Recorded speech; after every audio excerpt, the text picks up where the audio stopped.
चलिए। हमारे आराध्य गुरुवर सुधाकर जी महाराज के चरणों में धन कुमार जैन एवं ग्रुप जैन समाज हीरापद मानसरोवर की ओर से बार बार नमोस्तु, बार नमोस्तु नमोस्तु नमोस्तु। गुरुवर, हमारी जिज्ञासा है कि समाज एवं मंदिर हित में पद पर रहते हुए सही कार्य करते हुए भी यदि कोई आपको मंदिर जी में 3 लोग के नाथ के सामने खड़े होकर के अपमानित करें, अपशब्द बोले, बद्दुआएं दें, जबकि उन महानुभावों को सारी जानकारी है कि कार्रवाई जारी है, सरकारी काम में समय लग सकता है और अधिक आशीर्वाद से और आपके आशीर्वाद से वह काम पूर्ण हो गया, इसमें हमारे कौन से पाप का कर्म फल करा था और अपमानित करने वाले लोगों का कौन सा पुण्य कमाया था? और भाई कभी कभी कुछ लोग अपनी थोड़ी देर के लिए उनको सेवा करने का मौका मिलता है तो वो अपने आप को मालिक मानने लग जाते हैं, और मालिक मानने पर जो है वो दूसरे का उपेक्षा करते हैं। मंदिरों की कमेटियों को एक सेवक बन के रहना चाहिए। ये अंग्रेज़ों ने जाकर के सब चीज़ बिगाड़ दी।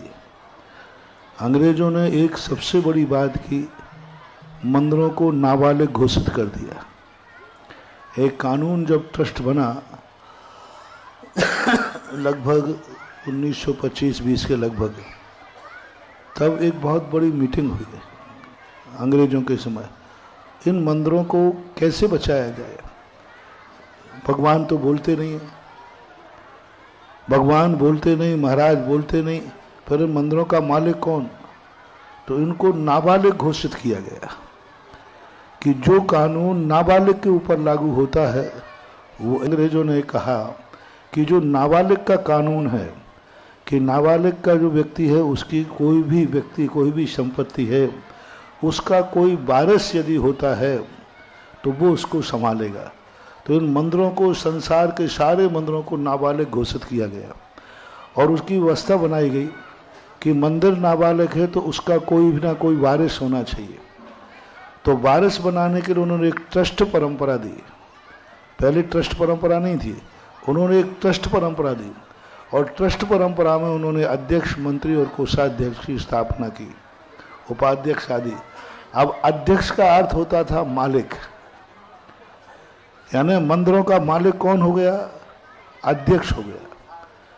तो वो उस कारण से लोगों ने जाकर के अपनी मलकियत समझने लगे। और हमारे यहाँ पहले शास्त्रों में मंदिरों में सेवक होते थे, उनका नाम क्या था? सेवक। प्रथम सेवक, वरिष्ठ सेवक, कनिष्ठ सेवक, सेवक के नाम से संस्थाएं थीं, पहले भी चलते थे। और नगर सेठ जो बनाया जाता, नगर सेठ बनाया जाता था, मंदिर का सेठ नहीं बनता था, नगर का सेठ बनता था।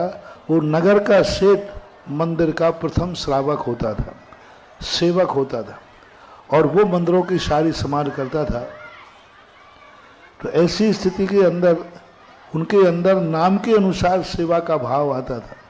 लेकिन अब तो अध्यक्ष कानून के अंदर तो वो अहंकार लोगों में आ रहा है, इसलिए कमेटियां बनती हैं, पदाधिकारी बनते हैं, लेकिन इनको पुण्य नहीं लगता, इनको पाप ही लगता है।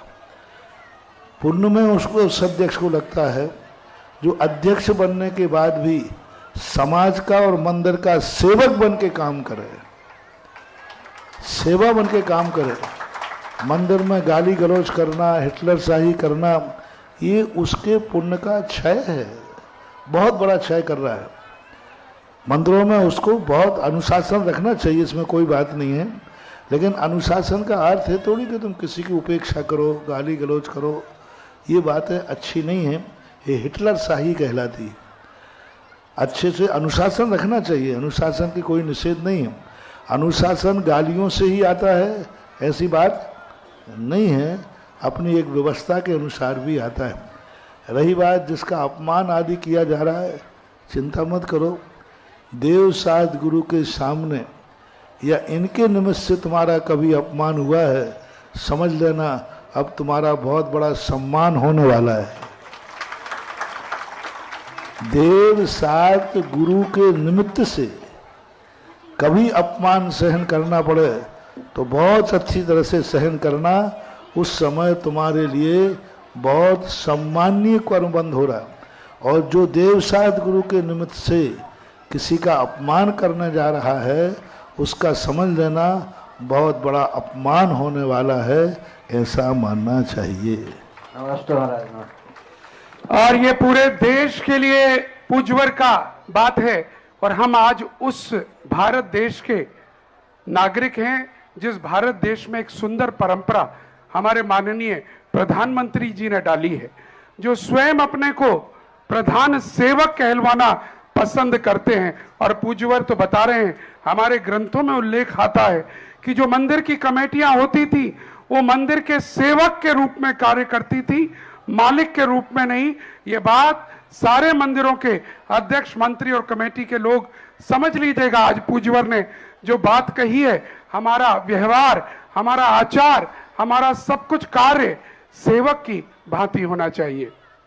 हमारे राजस्थान में जैन समाज के ही नहीं, सर्व धर्मों के समाज के दिलों में बसने वाले हमारे गुरुवर सुधा सागर जी महाराज जी को नमस्तु नमस्तु नमस्तु, छुल्लो जी को इच्छामी इच्छामी। महाराज जी, मेरा जनरल क्वेश्चन से है, आजकल सभी धर्म के लोग पूछने लग गए हैं कि जैन धर्म के अनुसार क्या देह दान दे सकते हैं क्या? जैसे हम ब्लड देते हैं और देते हैं, कई कंट्रोवर्सी हो रही है, आपका हमें इसमें मार्गदर्शन चाहिए। नमस्तु भगवान, नमस्तु भगवान, नमस्तु। जो दिया जाए वह सब दान हो जाता है, सो बात नहीं। इसको दान की कोटि में नहीं रखा जा सकता, लेकिन इसका निषेध नहीं किया जा सकता, क्योंकि ये परस्पर में सहयोग है। देह को देने में बहुत सारे लाभ हैं, कितने लोगों का जीवन बचता है, उस पर शोध होते हैं, उसके शरीर के जो पार्ट होते हैं वो किसी के काम आते हैं। इसलिए इस पर हमने बहुत विचार किया। इससे कोई भी नुकसान नहीं, लेकिन दान की परिभाषा में सदा बताता हूँ, दान पात्र को दिया जाता है।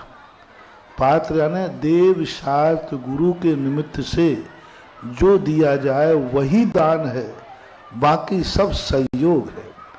आपके व्यवहार में जैसे भूदान कब कहलाएगा?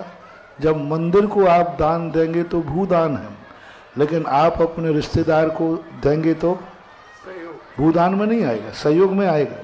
किसी गरीब को आपने कहा कि भाई ठीक है, मैं तुझे 1 बीघा जमीन देता हूँ, इसमें अपनी खेती किसानी करके खाओ, तो वो 1 बीघा दान में नहीं आएगी, वो सहयोग में आएगी, क्योंकि वो आजीविका करेगा। आपने कोई मकान दे दिया किसी को झोपड़ी बना करके, वो दान में नहीं आएगा, वो सहयोग में आएगा। आपने साधु संतों के लिए संतशाला बनाई है, ये दान में आएगी, क्योंकि यहाँ बैठ के साधु धर्म ध्यान करेगा।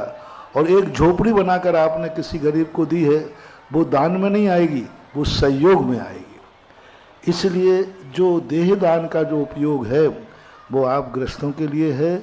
इसको धर्म का रूप न दे करके इसको सामाजिक सहयोग, रक्तदान, देहदान, नेत्रदान, किडनी दान से सारे हो रहे हैं। आज घर घर में माँ बेटे को किडनी दान दे रही है।